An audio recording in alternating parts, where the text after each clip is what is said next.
గిరిజన కుటుంబాలను పట్టించుకోవడం మానేసి మోదీ చంద్రబాబు ఒకరినొకరు విమర్శించుకుంటున్నారని మండిపడ్డారు జనసేన నాయకులు పసుపులేటి బాలరాజు. రాష్ట్రంలో ఉన్న ప్రతిపక్షాలు స్వలాభం కోసం పనిచేస్తున్నాయని ఆరోపించారు.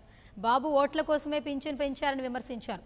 తూర్పుగోదావరి జిల్లా చింతలూరులో జరిగిన ప్రజా గర్జన సభలో పాల్గొన్న పసుపులేటి బాలరాజు వచ్చే ఎన్నికలలో జనసేన పార్టీని గెలిపించాలని కోరారు. ఈ సభకు సిపిఎం, సిపిఐ, జనసేన కార్యకర్తలు భారీగా తరలివచ్చి ర్యాలీ నిర్వహించారు. ఈ కార్యక్రమంలో సిపిఎం, సిపిఐ నాయకులు పాల్గొన్నారు.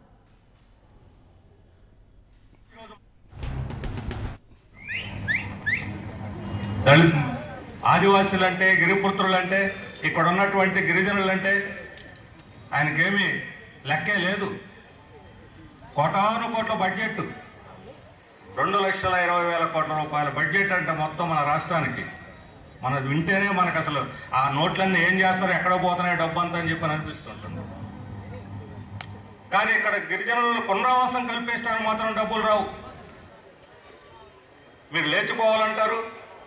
చూసినా కూడా రంపచోడవరం ప్రాంతంలో గోపతిపాలెం కానీ, ముసిరిపల్లి కానీ, సీతపల్లివాక్ కానీ, ఈ ప్రాంతాలన్నింటిలో కూడా ఏ ప్రాంతం చూసినా కూడా విలువైనటువంటి ఆదివాసీ ప్రాంతాలన్నీ రకరకాల పేర్లతో భూములు లాక్కుని ఆ భూములకు ఇవ్వాల్సిన నష్టపరిహారం చట్ట ప్రకారంగా ఇవ్వకుండా ఈ రోజున మనల్ని అన్ని విధాలుగా కూడా నాశనం చేసి, నిరాశ్రయం చేసి, రంపచోడవరం ప్రాంతంలో గోపతిపాలెం కానీ, ముసిరిపల్లి కానీ, సీతపల్లివాక్ కానీ, ఈ ప్రాంతాలన్నింటిలో కూడా ఏ ప్రాంతం చూసినా కూడా విలువైనటువంటి ఆదివాసీ ప్రాంతాలన్నీ రకరకాల పేర్లతో భూములు లాక్కుని ఆ భూములకు ఇవ్వాల్సిన నష్టపరిహారం చట్ట ప్రకారంగా ఇవ్వకుండా ఈ రోజున మనల్ని అన్ని విధాలు